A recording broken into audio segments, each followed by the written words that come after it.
Hello दोस्तों, स्वागत है आपका मेरे YouTube चैनल में एक नई वीडियो के साथ, जो कि एक एजुकेशनल वीडियो है एक ADX इंडिकेटर के बारे में।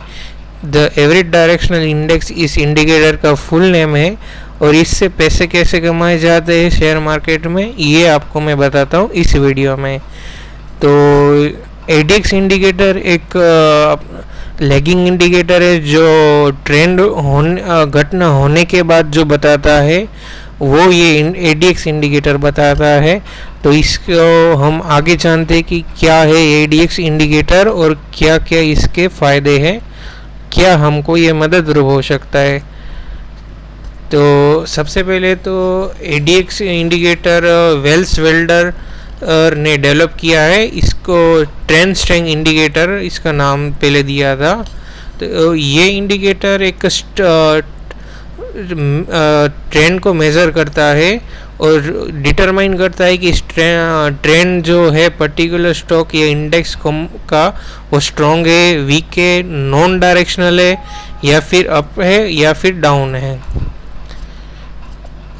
और ADX इंडिकेटर का जो वैल्यू होता है वो 0 से 100 होता है।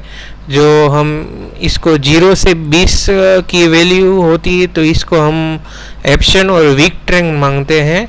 जब इसकी वैल्यू 20 से 40 में होती है तो उसका ट्रेंड स्ट्रॉन्ग मानते हैं, और 40 और 60 के बीच में इसकी वैल्यू होती इंडिकेटर की, तो हम इसको ट्रेंड को वेरी स्ट्रॉन्ग मानते हैं। और 60 से 100 होगी तो एक्सट्रीमली स्ट्रॉन्ग ट्रेंड मानते हैं हम उसको।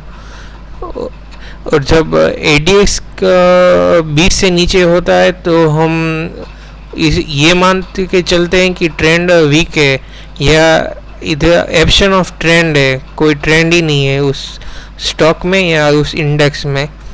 व्हेन ADX वैल्यू जब गिरता है तो ट्रेंड कम होता है, कंसोलिडेशन चालू रहता है। उसमें ADX के साथ दो और लाइनें होती जिसका नाम है DI प्लस DI और माइनस DI। जो प्लस DI से पॉजिटिव डायरेक्शनल हो इसका नाम है, और जो माइनस DI है उसको नेगेटिव डायरेक्शनल इसका नाम है। जो DI प्लस अप ट्रेंड को दर्शाती है और DI माइनस डाउन ट्रेंड को दर्शाती है। तो जब DI line plus DI plus line DI minus line से ऊपर होती तो हम ये कंसिडर करते कि वो भाव बुलिश है और प्राइस ऊपर जा रहा है। और DI माइनस DI प्लस से ऊपर होती तो हम ये मानते के चलते हैं कि वो प्राइस गिर रहा है बाजार में। और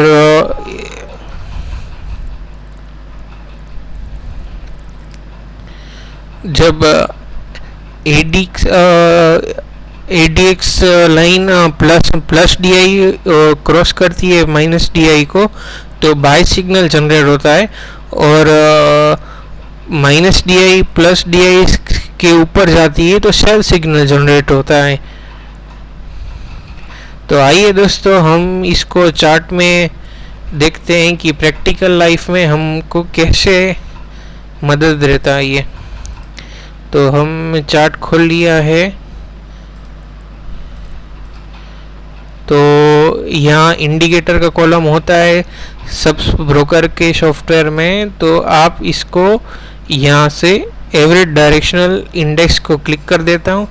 तो ये वाला जो लाइन है, ये वाली जो 3 लाइन है, ये हमारी ADX इंडिकेटर की लाइन है।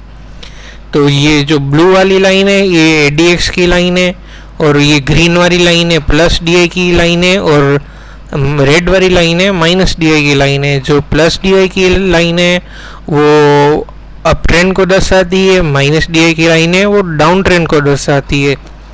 तो दोस्तों आइए जानते हैं कि ये क्या मददरूप होती है हमारी ट्रेंडिंग में। सबसे पहले मैं ये बता दूं कि ये बाय डिफ़ॉल्ट इसकी वैल्यू आती है 14 का मतलब ये है कि हम डेली चार्ट में इसको देखते हैं तो इसकी जो फॉर्मूला में जो वैल्यू पुट करके जो निकलती है तो ये 14 दिन की कैंडल की वैल्यू होती है। और जब हम इसको वीकली चार्ट में देखते हैं तो ये जो 14 की एडीएक्स को हम 14 वीक की एडीएक्स एडीएक्स की वैल्यू मानते हैं। और जब हम इसको 30 मिनट के चार्ट में देखते हैं तो हम ये 14 पिछले 30 मिनट की कैंडल को ये इसकी वैल्यू निकलती है। तो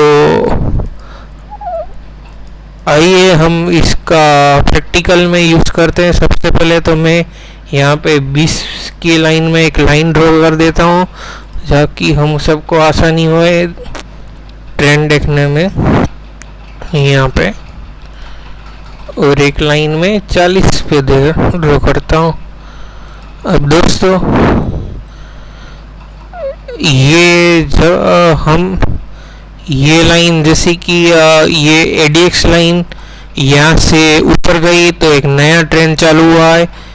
जैसे कि यहाँ पे इन लेवल पे जो एडीएक्स लाइन हमारी ऊपर गई है तो एक बाजार में ट्रेंड चालू हुआ है यहाँ पे इस तरह। और जब एडीएक्स लाइन फॉल होती है तो वो ट्रेंड भी फॉल होता है। बाजार में कोई ट्रेंड नहीं होता है यहाँ पे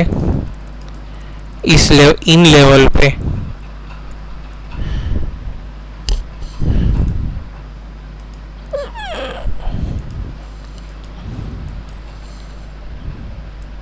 चलो इस लाइन को मैं हटा देता हूँ।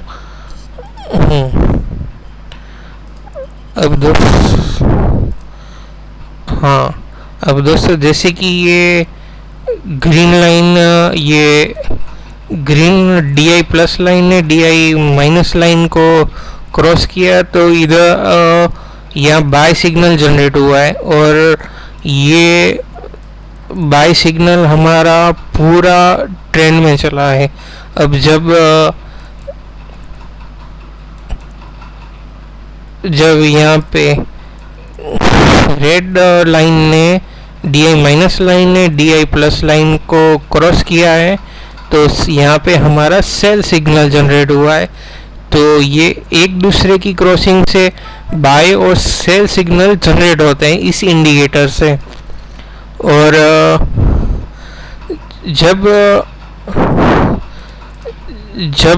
किसी हमने ये भी पढ़ा था स्लाइड में, जब किसी की लाइन कोई लाइन की वैल्यू 20 से नीचे आ जाती है तो उस पर्टिकुलर अप ट्रेंड या डाउन ट्रेंड में ट्रेंड नहीं होता। जैसे कि ये यहाँ पे रेड लाइन 20 के नीचे आ गई तो मतलब down trend is absent and up trend is continuation.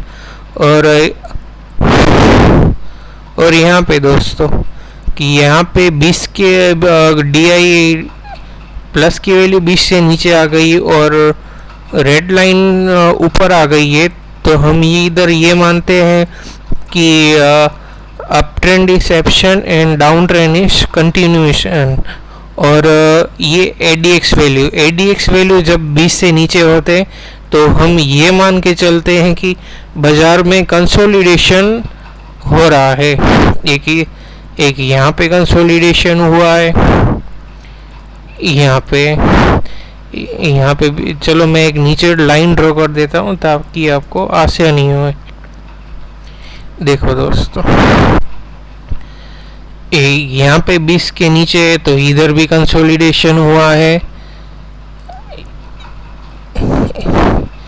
एक अपना यहाँ पे भी नीचे तो इन लेवलों पे कंसोलिडेशन हुआ है।